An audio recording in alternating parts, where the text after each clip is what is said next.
We're back at it for another one. I'm not podcasting. The cannabis industry's next war. How strong should its weed be? THC potency and putting a cap on it is the focus of this episode right now, which is interesting what's being talked about. Now, this is from Politico. So there's a potency problem, apparently. As more and more states legalize marijuana, companies are facing new pressure from lawmakers from across the country and Capitol Hill to limit the strength of their products, a level of scrutiny that comes with being allowed to operate in the open after decades in the shadows. So the steadily rising levels of THC, the component of marijuana that gets users high, is causing widespread concerns about public health consequences. Now, in pioneering states like Colorado and Washington, where recreational marijuana sales started in 2014, lawmakers debated whether to put caps on THC potency. Now, there have been some legislators that have introduced legislation to cap potency in concentrates, products such as oils, wax, and shatter. And now, there are some products that are stacked with 99% concentrate of THC. The cannabis industry is going to expect roughly $20 billion in legal sales as of 2020, even in a pandemic, is pushing back hard against proposals like this because so far they've successfully squelched legislative efforts in state houses across the country, including Florida, Washington State, and elsewhere. Only Vermont has THC potency caps in place, with flower products limited to 30% and concentrates capped at 60%. The issue isn't going away, they say. Proposals to limit the potency of THC have been introduced by both Democrats and Republicans and are likely to proliferate as the legal pot market expands and matures. Lawmakers in Congress have also expressed concern about the increasing potency of weed. And in March, the chairs of the State Caucus on International Narcotics Control, that's Dianne Feinstein, Senator of California, and John Cornyn of Texas, argued that federal agencies should recommend THC caps. And supporters say they'll protect unwitting consumers from ingesting highly potent products without significantly infringing on the rights of marijuana enthusiasts. But there's a deeper concern that kids and young adults will have more access than ever to potent products. Again, this is bullshit. So, I mean, you're watering down the product. Essentially, that's what you're trying to say. The industry advocates are dismissing. So the other side of the argument is the latest version of reefer madness. They argue that dodgy science and irrational fears are driving the debate and that marijuana should be treated as the same as alcohol, with state regulators empowered to ensure that products are safe. They also stress that putting arbitrary limits on the potency of products will simply drive consumers accustomed to those products, whether for medical or recreational purposes, into the illicit market. Correct. And that's the ongoing issue we have here. Now, Morgan Fox, who's with the National Cannabis Industry Association, one of the largest lobbying arms of the cannabis industry, they point to the 2019 vaping crisis as a warning sign of what could go wrong. Quote, high potency products like concentrates, there's significant demand for them among cannabis consumers. If you make it so that regulated producers are no longer able to produce these, that market's going to go completely underground. And Morgan is absolutely right. It's just another level of regulations that's not necessary.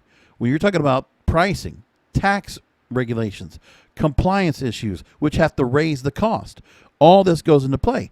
The cost that needs to be accrued should not go towards the consumer. It should go towards the companies, and they have to determine how much they need to put as a price point to the consumers. They're going to obviously offset some of that. But again, if they're going to do that, let them put the level of THC that people expect. To put a partial amount is bad. Then what's the filler? Like, what is the additives they're going to be added to this product that's going to create a lesser potency? Is anybody even talking about that? And the truth is, we know there's a lot of science being done. I can go to, I can talk about reports at UC Davis. I can talk about reports at the University of Arizona. I can talk about reports at MIT. I just talked to a guest for Blunt Business on my cannabis radio program over at cannabisradio.com. He's doing CBD research right now for nanoemulsion technology. And he's doing it through Massachusetts Institute of Technology, MIT, big technical school. A lot of praise right there. And not too long ago, in 2019, one of the former Harvard MIT alumnus actually donated $9 million in research to be able to offer research to give more context and clarity. Now, the FDA, when it comes to hemp, when it comes to the potency of CBD, there are regulations being put in place. There's the USDA that comes in to approve said products. And there are certificates of analysis that also put claim to said products. With THC, it is what the same thing goes with alcohol or tobacco. They're not being capped in their potency, so why does it have to happen to cannabis? That's the point.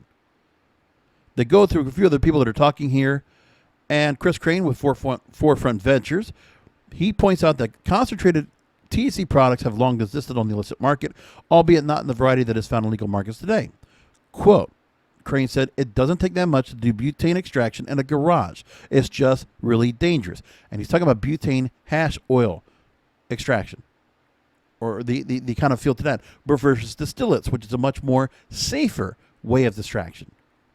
Then you have a speaker from the state of Colorado that argues the disconnect between state and federal laws has made it more difficult to gather credible scientific data about the impact of high THC products.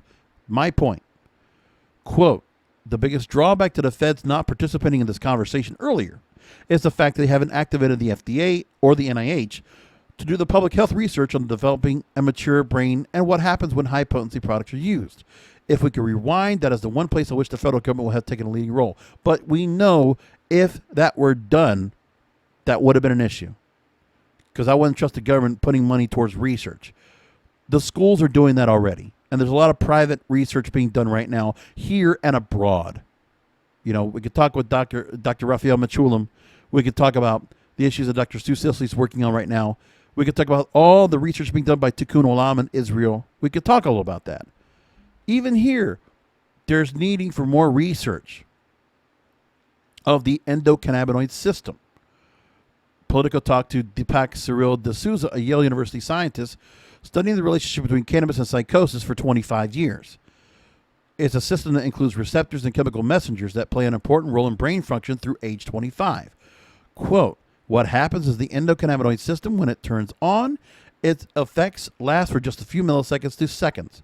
But when someone smokes cannabis, the system is turned on not for seconds to milliseconds, but for minutes to hours.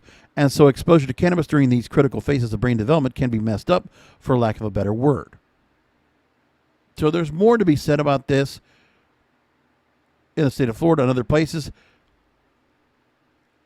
In the state of Florida, there's a debate about this, about if lawmakers have been willing to endorse strict caps on an industry expected to double in size, topping $40 billion over the next 4 years. There's a lot of money to be taken out from this equation, because for the lawmakers, they need to understand that there should be more research being done. So allow that to be done to better understand the issue.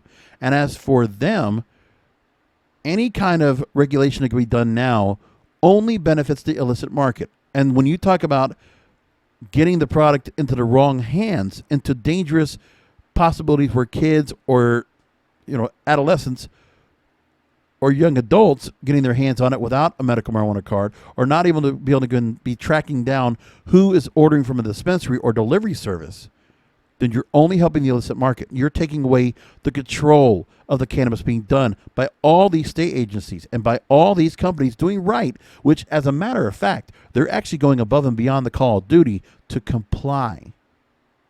Now, we might not have the strict regulations of Health Canada and the Cannabis Bureau of Health Control in Canada and their regulations, which are very strict, to the point they're willing to go and let a company lose, millions of dollars, in plants because they were not compliant. Basically take a company out of business. So there's money to be had here, and an industry to not screw with, because the illicit market is a real thing, and that is a danger. We want the market to be legalized. We want cannabis to be legalized so that there is no illicit market. It can be controlled, it can be regulated, it can be done right. And the industry is doing that part right now. So I'm going to leave it there. The conversation continues more on cannabis on a future edition of When I'm Not Podcasting, and I'll talk to you next time.